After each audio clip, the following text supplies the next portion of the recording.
जयंता जी आपके पास आते हुए, जंग भीषण हो जा रही है, कहाँ जाके रुकेगी? देखिए, इसको इतनी जल्दी रुकने की अगर हम उम्मीद करें तो ये थोड़ा सा मुश्किल लग रहा है, क्योंकि बात जितनी बनाते हुए अमेरिका कोशिश कर रही है उतना ही बिगड़ता जा रहा है। ईरान भी अपनी शर्तों से नीचे नहीं आ रहा है। यहाँ तक कि ईरान ने धमकी दे दी कि अगर अमेरिका इस युद्ध में कूदता है तो वॉर जो है ऑल आउट वॉर हो जाएगा। तो कहीं ना कहीं ये सीधी धमकी अमेरिका की तरफ है, और अमेरिका जो ये सोच रहा था कि जिस तरह से पावर 5 कंट्रीज़ में टॉप 1 वो मानता है और वो पूरे वर्ल्ड को कंट्रोल करता है, यहाँ पे वो फेल होता हुआ नज़र आ रहा है, क्योंकि ईरान उसकी बिल्कुल नहीं सुन रहा है। मिडिल ईस्ट कहीं ना कहीं बैलेंस बना के चलने की कोशिश कर रहा है, लेकिन क्या मिडिल ईस्ट इस तरह से बिल्कुल ईरान को दरकिनार करके और पूरी तरह से अमेरिका का साथ देगा या वेस्टर्न कंट्रीज़ का साथ देगा, ये भी अपने आप में बड़ा सवाल होता है। क्योंकि अगर हम देखें तो आइडियोलॉजिकली ईरान को इस तरह से अलूफ करना शायद मिडिल ईस्ट के लिए भी संभव नहीं है। तो ऐसे में लेकिन एक बात यह है कि इजराइल के साथ वो पावर्स हैं जिसको कि हम सच में पावरफुल कहते हैं। अगर हम अमेरिका की बात करें तो अमेरिका खुले तौर पे इजराइल के साथ आ गया है, यूरोपियन कंट्रीज़ भी इजराइल के साथ है। तो अगर सीधे सीधे हम देखते हैं कि अगर दो गुटों में पूरा विश्व बटा हुआ अगर नज़र आता है, तो इजराइल के पास वो पावर 5 कंट्रीज़ के साथ साथ साथ नाटो की वो सेना होगी जिससे पूरी यूरोपियन कंट्रीज़ जो है वो बंधी हुई, अमेरिका बंधा मैं हुआ आपके है। पास आ रही हूँ, कौन है, किसका पलड़ा भारी है? देखिए, इस समय जो प्रतीत हो रहा है वो निश्चित बात है कि इजराइल का पल्ला भारी दिखाई देता है, क्योंकि यहाँ पर पहले भी देखें, आप थोड़े इतिहास में पीछे कुछ साल पहले जाएं, जब जॉर्ज डब्ल्यू बुश थे राष्ट्रपति अमेरिका के, तो वेपन्स ऑफ मास डिस्ट्रक्शन के नाम पर उन्होंने इराक पे हमला करा था, और वही दलील दी जा रही है इस बारी भी कि यहाँ पर वेपन्स ऑफ मास डिस्ट्रक्शन है ईरान के पास, जिसके कारण इजराइल और अमेरिका हमलावर हो रखे हैं। लेकिन देखिए, ज़रूरी बात जो मद्देनज़र रखनी है और जिसको आगे लेके आना चाहिए कि अमेरिका ये पुराना वाला अमेरिका नहीं है कि अपने अंदर यहाँ पर घमासान मचा हुआ है, अंतरकलह मचा हुआ है। लॉस एंजलिस की बात करें, और यहाँ पर बड़ी बड़ी बातें बोली जा रही थी। अमेरिका के राष्ट्रपति जब चुनावी मैदान में उतरे थे, बोला था चंद घंटों में वो इतने सक्षम है, वो क्षमता रखते हैं कि रूस और यूक्रेन का युद्ध खत्म कर सकते हैं। आज भी वो युद्ध बरकरार है। और दूसरी बात देखिए, हास्यास्पद है, बड़ा दुख होता है बोलते हुए, रूस बात कर रहा है कि हम मध्यस्थता करेंगे इजराइल और ईरान के बीच। उनका खुद का युद्ध तो खत्म नहीं हुआ, वहां पर यूक्रेन के साथ तबाही मची हुई है। तो इसका मतलब है इस समय दो बातें कि एक तो तीसरे विश्व युद्ध की तरफ बढ़ना नहीं चाहिए, क्योंकि युद्ध में किसी का भला नहीं होने वाला। पहले भी सदी की जब सबसे बड़ी महामारी आई तो यहाँ पर हाहाकार मच गया था, प्राण वायु को लेकर लाशों के अंबार लग गए थे। तो यहाँ पर सोच उस दिशा में जानी चाहिए कि मानवता सबसे बड़ा धर्म। और सवाल ये पैदा होता है, $1 मिलियन सवाल, ये जो संस्थाएं बनी हुई है, जिनका जन्म हुआ है, जिनका गठन हुआ है, यूनाइटेड नेशंस की बात करें, ब्रिक्स की बात करें, जितनी बड़ी नाटो की बात करें, ये कर क्या रहे हैं? क्या एक हासिल करा सवाल इन्होंने? सबसे पहले जनता से, ईरान इजराइल के बीच में जंग, यूक्रेन रूस के बीच में जंग, ये जो जंग छिड़ी है इसकी वजह क्या मानती है जनता?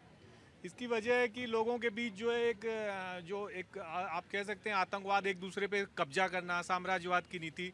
आप देखिए, जैसे हमारे पड़ोसी हैं चीन, पाकिस्तान, ये जब भी जंग, ये हमेशा ऐसे काम करते हैं जो जंग को क्रिएट करे। जंग कौन क्रिएट कर रहा है? गवर्नमेंट्स। कौन सी गवर्नमेंट्स? क्या फायदा, किसका फायदा, कौन किस पे भारी है? अंकल जी, क्या समझते हैं ईरान इजराइल की जंग पर? पॉलिटिक्स चल रही है और कुछ नहीं है। पॉलिटिक्स चल रही है, क्या समझती है जनता जंग के ये बारे में? पॉलिटिक्स चल रही है। पॉलिटिक्स चल रही है, पॉलिटिकल लोगों के पास जाते हुए ये पॉलिटिक्स चल रही है। देखिए पूजा जी, आज जो विश्व की स्थिति है उसमें ऐसा प्रतीत हो रहा है कि हर आदमी अपना वर्चस्व स्थापित करना चाह रहा है। और डोनाल्ड ट्रंप जिस तरीके से पिछले बार वो राष्ट्रपति बने थे और इस बार का जो उनका रूप है, उसमें बहुत अंतर है। अभी वो सुबह कुछ बोलते हैं, शाम को कुछ बोलते हैं, परसों कुछ तो बोलते हैं। भरोसा है ट्रम्प साहब पर कि नहीं? उनकी विश्वसनीयता विश्व में खत्म होती जा रही है। और उन लोगों का एक ही मकसद है, अपने हथियार बेचना, और इसलिए वो कहीं भी जंग को जारी रखना चाहेंगे। लड़ाई जो जंग है, लड़ाई है, सिर्फ और सिर्फ हथियार के कारण है, हथियार बेचने को लेकर है, या फिर ये जो कब्जा नीति शुरू हुई है वो? देखो पूजा, दिस इज़ द मैं ये कहूँगा कि ये एक रीजनल असमेट्रिक वारफेयर है, जिसमें से बैंडविथ, इस समय मिसाइल से ज़्यादा बैंडविथ और नैरेटिव वारफेयर चल रहा है। ड्रोन पे आ चुकी है बात। तो ये कहना है कि हथियारों से इस जंग को सिर्फ नहीं लड़ा जा रहा है, इसमें कई सारे जो ग्लोबल फ्रंट बन रहे हैं जियो स्ट्रेटजिक तौर पर आप देखें तो। मैं बात करूँगा कि अगर आप कहें कि ये थर्ड वर्ल्ड वार जैसे आप सवाल कर रहे हैं, मुझे नहीं लगता तीसरा विश्व युद्ध होगा, लेकिन ये रीजनल कन्फ्लिक्ट में जरूर जाएगा और एक बार फिर से मिडिल ईस्ट जो है कोल्ड वार की तरफ जा रहा है। ईरान अपने प्रॉक्सीज यूज़ कर रहा है, तो इसराइल के जो सपोर्टर है अमेरिका, जाहिर सी बात है वो यूज़ करेगा, उसमें कोई दो राय नहीं है। बहुत बड़ी बात नहीं होगी कि ये युद्ध एक बार फिर से यूक्रेन और रशिया की तरह 6 से 7 महीने या 8 महीने सालों चला जाए, क्योंकि ईरान भी अब इस समय डटकर इसराइल का मुकाबला कर रहा है और इसराइल के लगातार जो भी उनके स्ट्रेटजिक असेट्स हैं जो उन पे अटैक कर रहा है, तो बहुत बड़ा खतरा तो नहीं, लेकिन एक रीजनल कंट्रोल एस्केलेशन हो सकता है यहाँ पर। हो सकता है, लेकिन जनता क्या सोचती है, आप लोग क्या सोचते हैं? हाँ पूजा जी, देखिए जिस तरीके से ईरान इसराइल के बीच में जो युद्ध चल रहा है, देखिए इसराइल नरसंहार वाला स्टेट है, जिस तरीके से उसने और ईरान? सुन लीजिए, मैं तो अभी तक एक सवाल पूछूं ना, मतलब जनरली मेरे मुझे क्यूरियोसिटी हो रही है तो मैं पूछ रही हूँ आपसे। हाँ देखिए, ईरान को अगर आपने कहा तो देखिए ईरान नहीं है, इसराइल को नरसंहार स्टेट में इसलिए कहूंगा क्योंकि उसने छोटे छोटे बच्चों को किस तरीके हमास है कि नहीं? हाँ सुन लीजिए, देखिए हमास एक संगठन है, मैं फिलिस्तीन की बात हमास कर एक रहा हूँ। संगठन मैं फिलिस्तीन की बात कर रहा हूँ। अरे ये हम सुन लीजिए, हमारे भारत के ऑफिशियल साइट हमास आतंकवादी संगठन है, it's a terrorist organisation. Bharat के ऑफिशियल साइट पे क्या बिल्कुल बताइए आप हमास को ऑफिशियल साइट पे आतंकवादी संगठन घोषित करते हैं? नहीं सुनना ना, हमास आतंकवादी संगठन नहीं है। नहीं सुन लीजिए, हमास दुनिया कह रही है आतंकवादी संगठन है, भारत का खुद पक्ष है। मेरे भारत के ऑफिशियल साइट पे नहीं है। अगर भारत के ऑफिशियल साइट पे तो नहीं, आपके लिए अक्टूबर 7 आतंकवादी घटना नहीं है ना, देश के अंदर इस तरीके कैसी बात कर रहे हैं आप? पाकिस्तान आतंकवादी देश है कि नहीं? हाँ देखिए, मैं भारत सुन लीजिए, भारत जिंदाबाद कहता हूँ और पाकिस्तान मुर्दाबाद कहता हूँ। पाकिस्तान के हमारे देश के पाकिस्तान आतंकवादी देश है। बिल्कुल, देखिए भारत को अरे जिंदाबाद पाकिस्तान बोले ना, पाकिस्तान आतंकवादी देश है ये। देखिए, मैं कहता हूँ कि हमारे भारत के ऑफिशियल साइट पे पाकिस्तान आतंकवादी देश है, तो आतंकवादी देश है। तो है, तो ताता क्या सरकार का होता है? स्टैंड है, ये ये सरकार तो का ताता क्या होता है? तोता ताता क्यों करने लगते हैं? बोलो ना आतंकवादी देश है। हाँ, पाकिस्तान आतंकवादी देश है, भारत जिंदाबाद। लेकिन अब जब बात ईरान की आती है तो मैं कहता हूँ कि ईरान ने जो कदम उठाया बिल्कुल सही उठाया। 56 मुस्लिम देश के जो बहन है ना, उनका इकलौता भाई ईरान है, उसने करके दिखा दिया। ईरान जार्डन क्या कर रहा है? आ गए जेंडर बायसनेस लेकर के कि 56 इस्लामिक क्या बोले बहनों का भाई है।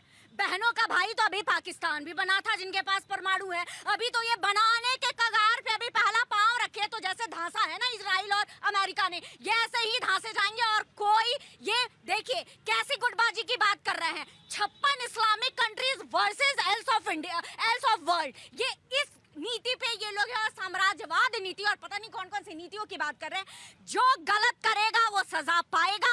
यहाँ हमें भारत के एंगल को देखना है। भारत का एंगल इस मामले में अभी तक संतुलनवादी दिख रहा है और रहेगा।